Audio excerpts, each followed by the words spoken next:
So I'm here at the end of the trade night event, Saturday, August 5th, at the warehouse, our first ever trade night. And I did some pickups that I want to show. And what I can't show is some action that went down, some stuff that I sold and traded off. But it's worth telling this quick story. Had a fire orange N64 box that I just remember putting 200 trade in. Somebody wanted to move it and we did 200 trade. So when somebody asks me and it's just so busy that I don't want to bother wasting too much time on it, it's just in my head I'm thinking like, you want to pay 200 cash for it, man? Because that's what I have into it in trade, you know. Turn trade credit. Imagine that you're at a game store and they give you 100 trade. And you're like, can I get 100 cash instead? They're not gonna say yes. It's always less cash. So I said I'd do 200 bucks, and he was happy to pay that. So that same individual had a game that I knew he had. He knew I wanted it. It was Blood Will Tell on PS2. I've wanted a Blood Will Tell for a while now. Just nobody ever brings out a nice CIB Blood Will Tell. I still want to get that game, but I'm willing to be patient. His is sealed though, and then to make matters worse, he went off and got it graded. So now I'm out. You know, now it's $1,000 kind of thing. CGC graded, but he had it for a while. He was trying to sell it. Decided like, hey, you want to make a move on it? He's willing to do 700 trade for a sealed graded Blood Will Tell.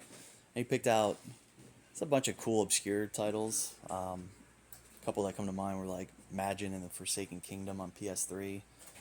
He grabbed one of my Shadows of the Damned. Just kind of titles like that.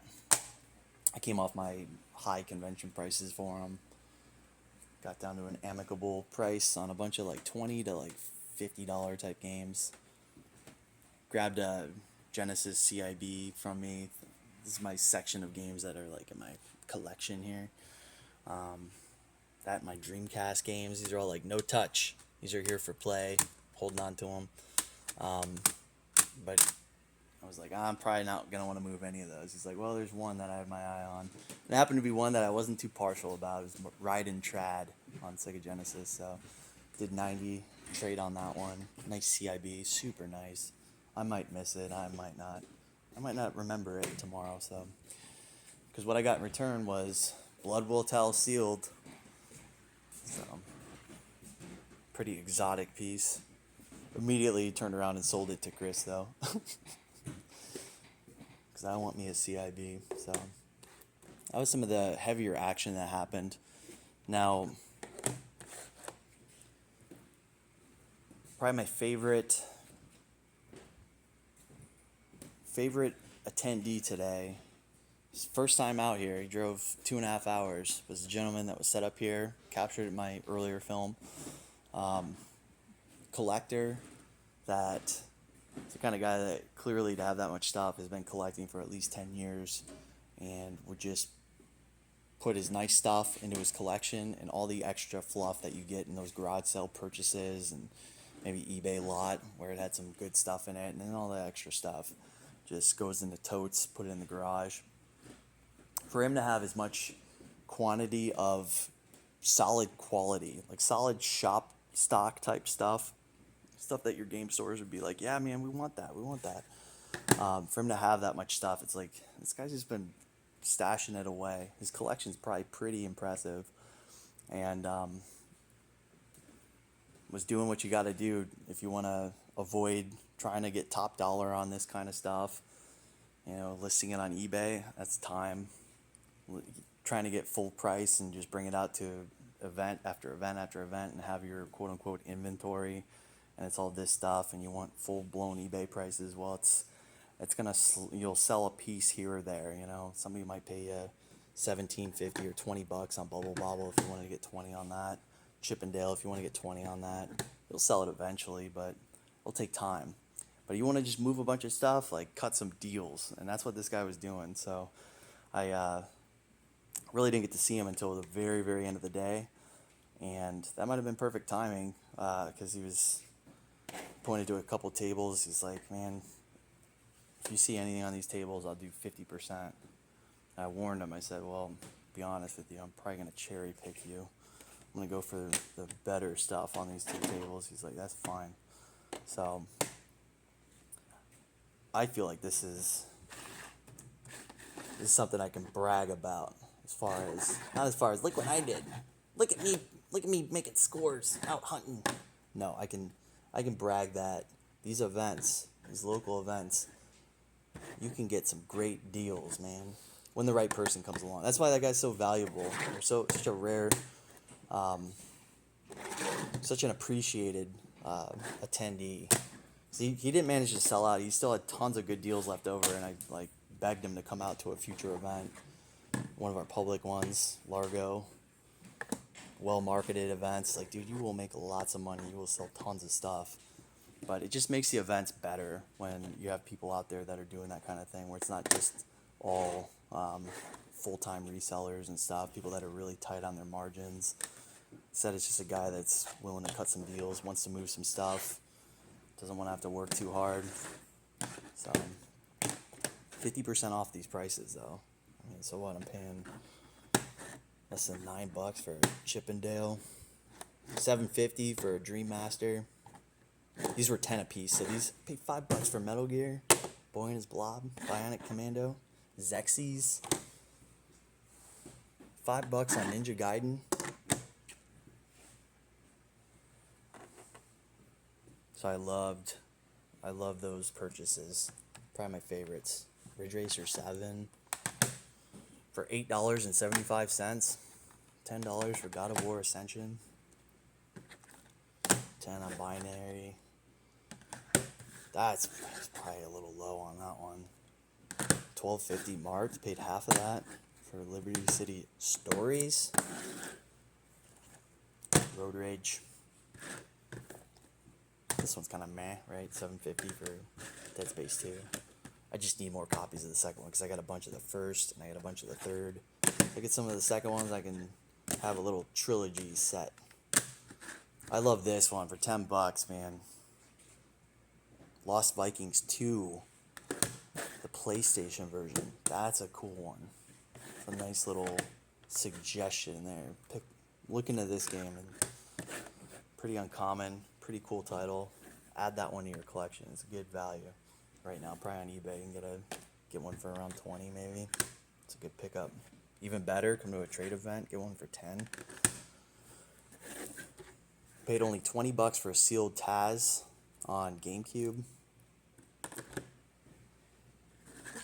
Didn't even look into it. Just kind of knew that I'd pay $15 for a CIB, so I'm not gonna hesitate to pay 20 for a sealed Taz. Cellophane isn't the greatest, but again, $5 premium for a brand new one. Okay. Traded in a Sheep Raider. Forgot what went out, but this was like a $40 value. I liked the price on it. I liked the condition of it. I liked the title. And I liked what he was picking off of me, so that's how we do trades. That's usually my approach for trades. Some good to know stuff. If you're ever at an event where it's a bunch of collectors meeting up to trade, there's something about breaking the ice or getting the lubricating the trade gears. A lot of people just don't know how to get started. My approach is I know I've got good stuff. If somebody's looking at my stuff and they see a few things, sometimes you gotta approach them. They might not say anything, but it's hey, if you see anything that you like, just let me know. Just start piling them up. Anything that you would be interested in. Oh, you got a table, you got some stuff? Yeah, man, just pick out whatever you're the slightest bit interested in, and I'll walk over to your table and I'll do the same. And then just go from there. They've got a stack of stuff. And if this can happen sometimes, they pick out a bunch of cool stuff. So you got some good Saturn stuff, just upper mid-tier SNES carts, $50+ obscure, not obscure, but just hard to find, easy seller kind of stuff, Demon's Crest, and they're just kind of cherrying you off of this good stuff. Maybe it's a bunch of 64 first-party stuff, and they're just stacking all that up. Then you go over to their table, and it's just a bunch of lousy titles and just stuff that's just doesn't equate. That can happen. Say sorry, man. Yeah, I don't think I found anything. At that point, it's just like I didn't find anything. After I saw what you're picking out, you know what I'm saying? Like sometimes people won't have that much good stuff, but they're picking me off of stuff that I'm like, good riddance, man. Oh, you want strategy guides? Bro, I'll trade strategy guides for any games you got. I don't care. So that's kind of how these three came into my possession. I just liked, that's the basis of trading. That's, to put it simply, it's like you want to trade for something that you like more than what you're getting rid of. It doesn't have to be a value thing, you know. Almost every trade that goes down here, as far as I'm involved with, is always very even money. I never get away with like, oh man, I traded him a 20 and I got a 40 off this guy. Like, I don't know. I just don't try to do that. Instead, I just try to shoot. Always keep it even value, but try to get stuff that I like more than what I'm getting rid of. Okay, so very end of it. It's the very last thing to cover here. This was a purchase, $90. Another like end of the day kind of deal. Just a good homie hookup. So CIB Tenchu Z. Let's do a value breakdown. If I were to pay $20 for Tenchu Z, it's pretty solid. I'll bet I could even go 15 and this will add up. So to pay $15 for CIB Tenchu Z, I'm in. Let's go $10 on Tenchu Wrath of Heaven. Good. Look at my Tenchu theme here. So I'm at 25. What? 15 on a complete copy of Bouncer? That's being cheap. I think this is around like a 30er now for a complete Bouncer. But it may not be the nicest one. Maybe I have to buff some of these discs. So let's say I got Bouncer for, let's go 15. I'm at what? 25? I'm at 40. Now this one's kind of pricey. Kind of surprising, so good to know. It's like over 30. It's like a 35er. And I just wanted it because, I don't know, I see this just always being one that people are gonna ask for. I think of like Futurama on Gen 6 or whatever, the generation before this. It's like, yeah, man, there's just so many fans of Family Guy. There's not many Family Guy games out there. I bet I could flip that one pretty easily, but I bet if I sat on it for a while, it'll probably go up. Weird feeling there. So, say I paid 20 for that, then I'm at 60. Alright, so my numbers were off a little bit. Paid 10 on that, now I'm at 70. This was no UMD. You toss that in for real cheap. 75. So sprinkle in an extra $15 on top of all those numbers. So maybe I didn't get that crazy of a deal, but that's a crazy deal in my book. Picking out titles I like. So $90 for all those, that was great. Forget the number on all that, like 175 or something for all this stuff. It adds up. It was good. So I liked it. I normally don't get to do that many pickups. Usually just because the opportunities aren't there for me. Whether it be the titles or the prices or a combination of both. But today was great for that. And got to move more stuff than I was thinking I would. Usually there's so much competition. It's like, nobody wants to mess with the warehouse guy. I'm always too busy talking to people too, so I take forever to get around to. But it was just great. People finding weird stuff, a lot of strategy guides being brought up to me. Just felt good. Felt really good about this one. And the evening time was nice. A little warm this time of year here in the warehouse, so that was the one downside, but the vibes were good. The energy was good. Playing music, trading games, and then everyone kind of just dipped out at around 9 o'clock, so it just made a nice short and sweet, like 3 hours of action-packed warehouse. Short and sweet, lots of deals made. And then we're done. I was like, damn, man, I made a lot of moves in a little amount of time, so definitely gonna have to do this again. Probably the learning experience from today was like, maybe Sunday noonish time, Sunday midday. It's maybe not as cool as bringing trade night back and doing Saturday evening, Saturday night trades here. So, oh, last thing, shout out to Really Rad Weekend, flying the banner out here. That's coming up in November. That's about it. See ya.